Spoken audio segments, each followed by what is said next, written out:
Hey guys, what's going on? Ken Raider here for Raider Sports with the Saturday recap.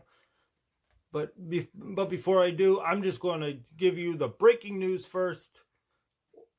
Big upset just happened. Cal has knocked off Washington 20-19. Cal kicked the game-winning field goal with 8 seconds left, and Washington had one play, couldn't do it. Ball game.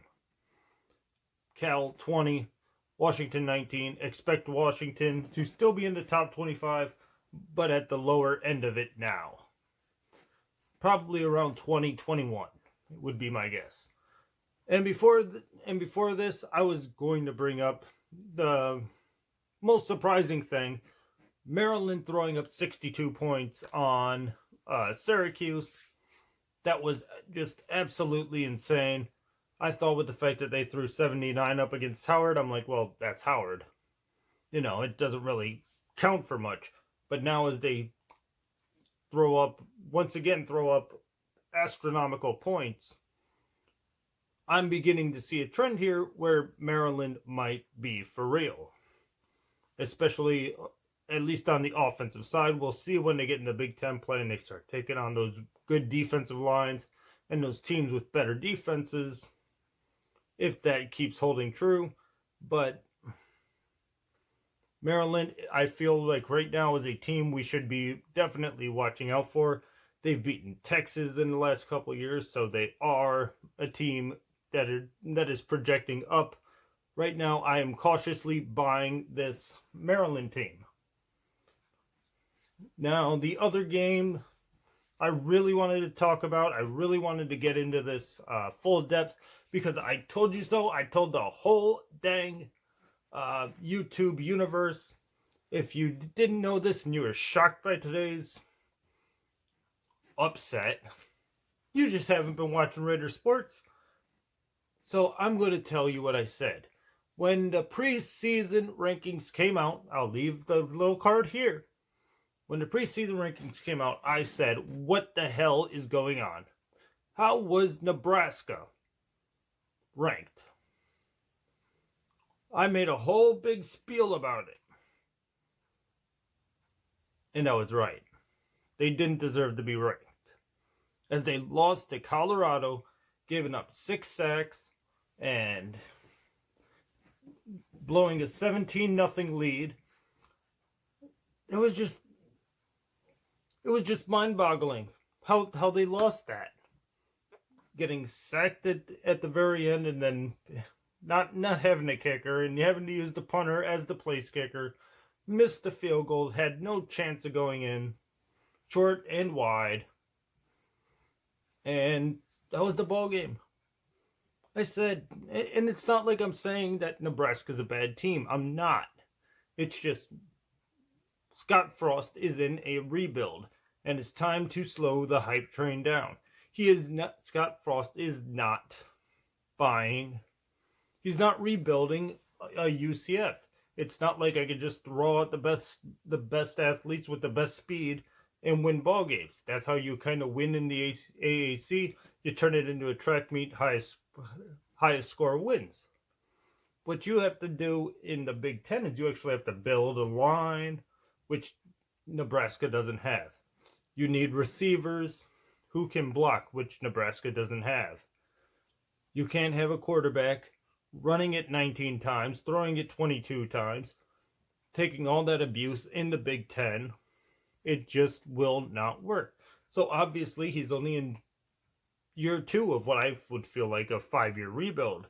So it's just really slow the hype train down. Let's understand what we're dealing with when it comes to Nebraska, that we're not dealing with a fully functioning Scott Frost team. It's not UCF, it's Nebraska. It's not the AAC, it's the Big Ten. There's differences.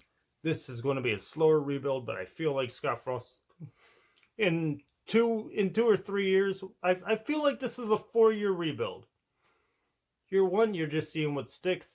Year 2, you're just trying to get better. Year 3, you're trying to compete.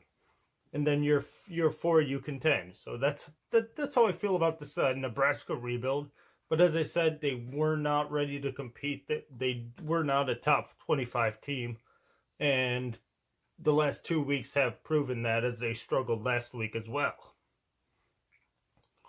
So, Nebraska lost to Colorado. You had Maryland destroying Syracuse. You had the upset of the week in California knocking off Washington. You had Michigan just barely surviving because instead of just running the ball, kicking the field goal, and going into the overtime, Army decides to try to pass. Army and pass should not be allowed in the same sentence. It's not your game.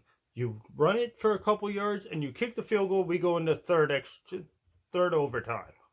That's what should have happened. They tried to pass it. Quarterback drops back, gets sacked, fumbled. Michigan recovers, ball game.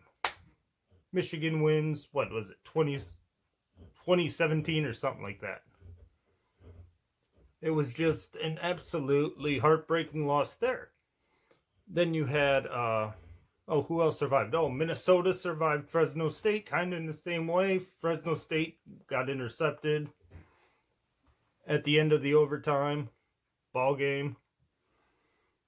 So we had a lot of close calls, and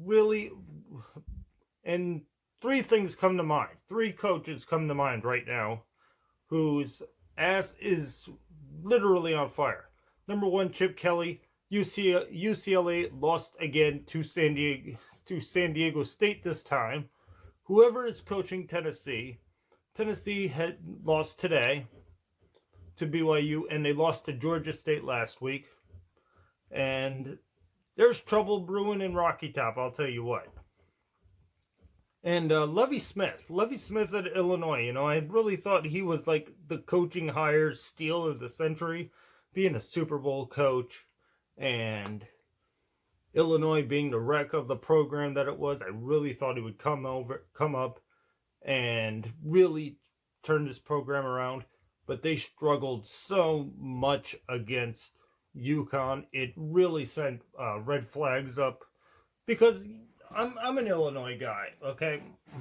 I go for Northwestern because they're from the city, but I do give myself a little bit of room to applaud when Illinois wins. So I do follow Illinois, and especially since Northwestern had a bye week. But they struggled so much against UConn, a team they were favored to win over 21 points. The line was 21.5, and it was just like they couldn't just put it away. I mean, I understand it's a team that's just learning to win, but Lovie Smith has to go 3-0, in my opinion. He needed to beat UConn. He needed to beat Akron, which he did. And he can't lose to Eastern Michigan. And he needs to at least get bowl eligible, I think, to keep his job. So, Chip Kelly at UCLA. His ass is on fire. Lovie Smith. And there was one more. There was one more who I thought of, and now I've just forgotten. But, I mean, that's what happens. It's 4:40 in the morning, so... Sorry for taking so long, guys. Thank you guys for watching. I'm Ken Raider. Let me know your big thoughts. Oh, Tennessee. The coach for Tennessee, he might be looking for a new job too. Alright, guys. Thank you for watching. I'm Ken Raider. Exhausted, tired, and signing out.